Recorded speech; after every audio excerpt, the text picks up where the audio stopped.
नमस्ते सदा वत्सले मातृभूमि। हम लोग फ्रांस की चर्चा करने जा रहे हैं और फ्रांस के रुख को मुझे लगता है भारत के लोगों ने खूब पसंद किया है। मैक्रोन का जिस प्रकार से उद्भव हुआ और मैक्रोन ने इस्लामिक आतंकवाद के खिलाफ जिस प्रकार से एक्शन लेना शुरू किया था, उसको ध्यान में रखते हुए फ्रांस में बहुत कुछ गड़बड़ चल रहा था। भाई अपोजिशन तो सब जगह होता है, कम्युनिस्ट टाइप या कांग्रेस टाइप मानसिकता के लोग तो हर देश में होता है। भारत में हैं तो कोई नया काम नहीं है, या फ्रांस में नहीं है ऐसा संभव नहीं है। तो हर देश में अपने स्टाइल के सेल्फ स्टाइल्ड ऐसे लोग होते हैं जिनको इस्लाम बहुत अच्छा लगता है, जिनको अपना संप्रदाय छोड़कर, अपने लोग छोड़कर, जिनको तुष्टीकरण की राजनीति अच्छी लगती है। इसलिए वहाँ फ्रांस में जो चुनाव चल रहा था वो इस बात का चल रहा था कि फ्रांस किस प्रकार से इस्लाम के पीछे पड़ा हुआ है। वो संसार के बहुत सारे देशों के साथ अपने संबंध खराब कर चुका है। ये भी सामने आ रहा था कि जो मुस्लिम संप्रदाय है, जो कि माइनॉरिटी में है फ्रांस में, वो माइनॉरिटी संप्रदाय के प्रति मैक्रोन का रवैया अच्छा नहीं था और सरकार बहुत परेशान करने का काम कर रही थी। ये सारी बातें चुनावी विश्लेषण के समय पर चल रही थी। ये केवल फ्रांस में नहीं, पूरा विश्व में इस बात पर नज़र टिकी हुई थी कि फ्रांस में इमैनुअल मैक्रोन ने जिस प्रकार से इस्लाम के प्रति एक्शन लिया है, टोपी लगाना बंद किया है, बुर्का लगाना बंद किया है, मस्जिदों में खुली नमाज पढ़ना बंद किया है, मस्जिदें बहुत सारी बंद करवा दी हैं, या फिर उन्होंने धार्मिक उत्पाद फैलाने वाले लोगों को एक तरफ से एक्शन लेने की ठान ली है, या बहुत कुछ। वो सारी बातें ऐसा लग रहा था कि हमारे जो जो फ्रांस के राष्ट्रपति हैं, विरोधी ऐसा प्रचार कर रहे थे, या इस्लामिक सपोर्ट करने वाले लोग ऐसा प्रचार कर रहे थे कि ये बहुत निकृष्ट व्यक्ति है। लेकिन मैक्रोन का केवल इतना सा मानना था कि मैक्रोन तुष्टीकरण नहीं करेंगे। फ्रांस में कानून का शासन होगा, लॉ एंड ऑर्डर मेंटेन रखेंगे, और जो कोई भी ये कहेगा कि नहीं उसका रिलीजन सर्वोपरि है, वो या तो फ्रांस छोड़कर चला जाए या फिर फ्रांस उसको सबक सिखाएगा। और फ्रांस में अगर कोई ये कहता है कि हम माइनॉरिटी हैं और माइनॉरिटी के उसको अलग से अधिकार मिलने चाहिए, तो फिर फ्रांस उसको बर्दाश्त नहीं करेगा। ऐसे अनुमान लगाया जा रहा था कि जिस प्रकार से यूएस में ट्रंप का उदय हुआ, भारत में मोदी जी का उदय हुआ, रशिया में पुतिन जी का उदय हुआ, और इस प्रकार से विश्व के जो बड़े नेता, वो सब के सब दक्षिणपंथी होते जा रहे हैं, सब के सब राइट विंगर होते जा रहे हैं। और इनको सबके ऊपर इल्ज़ाम ये था, जैसे पुतिन के रहते हुए वहाँ माइनॉरिटी ने ये कहा कि हमको माइनॉरिटी का स्टेटस दिया जाए और हमको कुछ सुविधाएं दी जाए। तो पुतिन ने भी उस समय यही जवाब दिया था, जिसको लगता है कि वो माइनॉरिटी है और यहाँ उसको समस्याएं हैं, वो देश के बाहर चाहे जहाँ जा सकता है, जहाँ कहीं भी चाहे वहाँ जा सकता है, और वहाँ वो अपने पूरे अधिकारों को वहाँ ले सकता है। ये सारी चीज़ें चल रही थी। अब इन परिस्थितियों में ये जो भी चल रहा था, इन परिस्थितियों में सवाल ये पैदा होता है कि क्या वाकई में पुतिन अत्याचारी हैं? क्या वाकई में मैक्रोन अत्याचारी हैं? या वाकई में जो ट्रंप हैं वो अत्याचारी हैं, मोदी जी अत्याचारी हैं? ये कोई भी अत्याचारी नहीं है। ये केवल लॉ एंड ऑर्डर को मेंटेन करने वाले लोग हैं और अतिवाद को समाप्त करने वाले, अतिवाद को डी-रिकॉग्नाइज़ करने वाले लोग हैं, और ये किसी भी तरह से अपने देश में वो चरमपंथ नहीं उगने देना चाहते, जो कि देश को समस्या खड़ी करता है, विश्व के लिए समस्या खड़ी करता है। मैंने इसलिए कहा कि यूएसए ने जो गलती की, ट्रंप प्रशासन, डोनाल्ड ट्रंप विश्व के पहले बड़े लीडर थे जिन्होंने रेडिकल इस्लाम की बात की और जिन्होंने इस्लामिक कंट्रियों के वीज़ा पर बैन लगा दिया था, इस्लामिक कंट्रियों की फ़्लाइटें बंद कर दी थी, इस्लामिक कंट्रियों का कोई भी व्यक्ति अमेरिका में प्रवेश करे, उससे पहले उसको पूरे शरीर का झाड़ा देना होता था और उसको अपना ट्रैक रिकॉर्ड बताना होता था और जो एजेंसियाँ यूएस में काम करती थीं, वो उस व्यक्ति की इंटेलिजेंस लेती थीं, उस व्यक्ति का बैकग्राउंड चेक करती थीं, चाहे वो किसी भी संसार के देश से आया हो। वो ट्रंप ही थे जिन्होंने पाकिस्तान को इस हालत में लाकर खड़ा किया, वो ट्रंप ही थे जिन्होंने चाइना को इस हालत में लाकर खड़ा किया, वो ट्रंप ही थे जिन्होंने अमेरिका में रेडिकल इस्लाम बैन कर दिया था। लेकिन ऐसा लोग कहते हैं, हालांकि ट्रंप प्रशासन या ट्रंप और उनके साथी आज भी ये इल्ज़ाम लगाते हैं बाइडेन प्रशासन के ऊपर कि मिलकर बहुत धांधली करते हुए उनकी सरकार को गिरा दिया, क्योंकि सारे सर्वे, सारी रिपोर्टें या यूएस में एक हवा थी कि ट्रंप प्रशासन फिर से आ रहा है और ट्रंप ही सही है। लेकिन जो बाइडेन दूसरी तरफ से आए और ऐसा कहा गया कि मीडिया ट्रंप के पीछे पड़ गई थी, ऐसा कहा गया कि जो साइंटिस्ट थे या भारत के लोग थे वो ट्रंप के पीछे पड़ गए थे। भारत के ओसीआई कार्ड होल्डर या पीआईओ होल्डर ये सारे ट्रंप के पीछे पड़ गए थे, ऐसा कहा जाता है। क्यों? क्योंकि ट्रंप नेशन फर्स्ट का फार्मूला लेकर आया था और नेशन फर्स्ट के फार्मूले में ये लोग फिट नहीं बैठ रहे थे।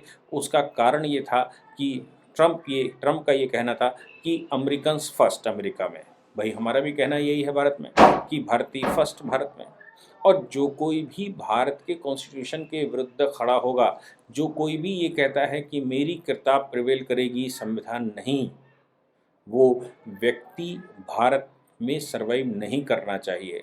चाहे उसके लिए बुलडोज़र लगाना पड़े, चाहे उसके लिए तोप चलानी पड़े, चाहे उसके लिए जो भी करना पड़े, नोटबंदी से लेके सीएए, एनआरसी और जो भी करना पड़े, वो जो कुछ भी समस्या सामने आएगी उसके समाधान करेंगे।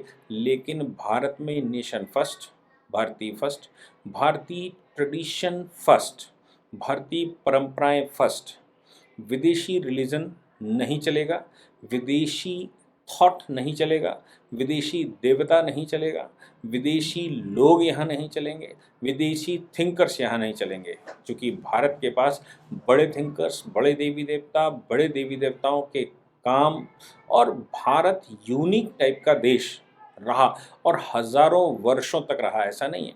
यूरोप और अमेरिका तो अभी पिछले 500 वर्ष में उभर कर सामने आए। इस्लाम पिछले 1400 वर्ष पहले आया और क्रिश्चियनिटी 2000 साल पहले आई। लेकिन भारत की परंपराएं, भारत के मूल तो जन्म जन्मांतर से हैं और पूरे विश्व में प्रिवेल करते थे। विश्वगुरु की तरह भारत ने अपनी स्थिति बनाई थी।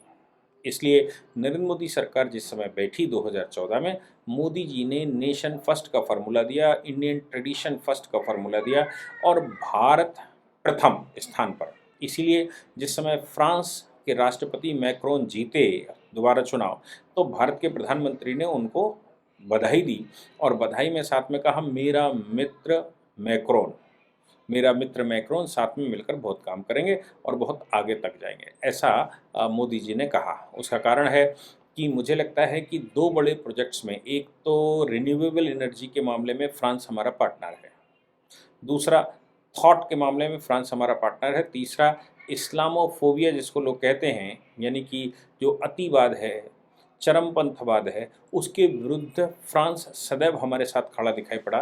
फ्रांस से मतलब मैक्रोन खड़े दिखाई पड़े और भारत का सपोर्ट किया।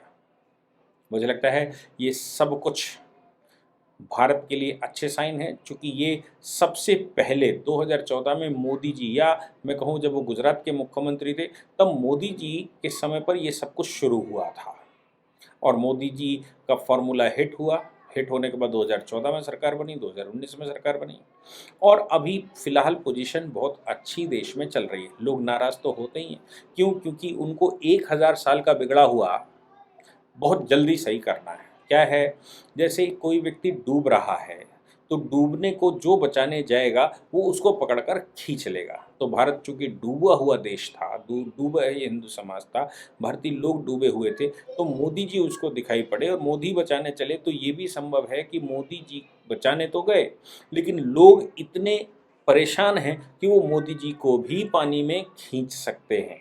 जबकि दूर से मोदी जी उनका सपोर्ट कर सकते हैं। ये हम सब जान ही रहे हैं कि भारत का नवोदय हुआ है और भारत इस समय योगी जी, बिप्लब देव जी, वीरेंद्र सिंह जी या फिर मैं कहूँ असम के मुख्यमंत्री मैं बात कहूँ विश्व शर्मा जी की या मैं बात कहूँ मध्य प्रदेश के मुख्यमंत्री की, गुजरात की सरकार की, ये सब सरकारें इस समय दिख रहा है कि क्या मॉडल पहले मोदी जी का मॉडल फिर योगी जी का मॉडल, योगी जी का थोड़ा हार्ड मॉडल है, योगी जी का थोड़ा बड़ा मॉडल है यानी कि बड़ा रूप है। हो सकता है योगी जी के बाद जो कोई भी बैठे वो और ज़्यादा हार्ड हो, वो और 2 कदम आगे हो, उसकी भी स्पष्टता बिल्कुल स्पष्ट हो। देश में माहौल तो ठीक है ही, ठीक से मतलब है कि तुष्टीकरण की राजनीति खत्म हो गई, इसलिए तुष्टीकरण वाले तो अब भारत को कहीं न कहीं धमकियाँ भी देते दिखाई दे रहे हैं। धमकियाँ तौफीक रज़ा का आपने स्टेटमेंट सुना होगा, कैसे धमकियाँ दे रहे हैं, लेकिन वो भूल जाते हैं कि रोड पर उतरेंगे या रोड पर उतर आएँगे, आप सँभाल नहीं पाओगे, ये करेंगे, ओवैसी पता नहीं क्या-क्या कहता है। आप मुझे याद करो कि मुट्ठी भर मुसलमान भारत में आए थे, मुट्ठी भर अंग्रेज़ भारत में आए थे। इन्होंने पूरे भारत को परेशान करके रखा था। जिनकी वो बात कर रहे हैं उसमें पूरा पाकिस्तान नाम का एक देश बना और पाकिस्तान बॉर्डर पर लाव लश्कर लेकर भारत के विरुद्ध लगातार काम करता है, सरकारी स्तर पर काम करता है। भारत को बर्बाद करना, भारत को बदनाम करना दोनों मोर्चों पर खोल कर रखता है। लेकिन क्या हो रहा है? पाकिस्तान इस समय भीखे माँग रहा है। पाकिस्तान में प्रधानमंत्रियों का बदला-संटी चल रही है। पाकिस्तान इस समय सर्वाइवल की लड़ाई लड़ रहा है। क्यों? क्योंकि वो उसके ख्वाब गलत थे, उसके ख्वाब भारत को लेकर ठीक नहीं थे। ये बात पक्की है कि ये देवभूमि है। परमेश्वर यहाँ पर ईश्वर भगवान ने जन्म लिया है और भगवान ने इस भूमि को इसलिए चुना क्योंकि ये देवभूमि है और देवभूमि पर नापाक हरकतें करने वाला नष्ट ही होगा। वो रावण जैसा राक्षस हो या दुर्योधन जैसा बेईमान, इनको सबको मुँह की खानी ही पड़ेगी। इसलिए मैक्रोन को बधाइयाँ और फ्रांस के लोगों को सैल्यूट कि उन्होंने यूएस जैसी गलती नहीं की और अपने यहाँ मैक्रोन को राष्ट्रपति चुना, जो मोदी स्टाइल में काम कर रहे हैं। मेरा मानना है कि मोदी स्टाइल हिट है। ट्रंप को पहली पहली बार भी मोदी जी के स्टाइल से बने थे और दूसरी बार भी मोदी स्टाइल में ही वो चुनाव लड़े थे और ऐसा कहना भी लोगों का मुझे उचित लगता है कि वहाँ पर चुनाव में बहुत बड़े स्तर पर कुछ गड़बड़ हुई है। नहीं तो आज भी ट्रंप के फॉलोवर्स की कमी नहीं है यूएस में। ट्रंप के फॉलोवर्स बिल्कुल साफ-सुथरी बात करने वाले हैं और ये तो पक्की बात है कि जो सीधी बात करेगा, उसकी बात बहुत लोगों को बुरी भी लगेगी। मोदी मॉडल पूरे विश्व में हिट है और मुझे लगता है जिस समय योगी बाबा जी आएँगे, तो उनका मॉडल सुपर हिट होगा। सुपर नहीं, सुपर डुपर हिट होगा और उनके लिए हम सब दुआएँ करते हैं कि वो एक दिन भारत के प्रधानमंत्री ज़रूर बनेंगे। जय हिंद, जय भारत, वंदे मातरम।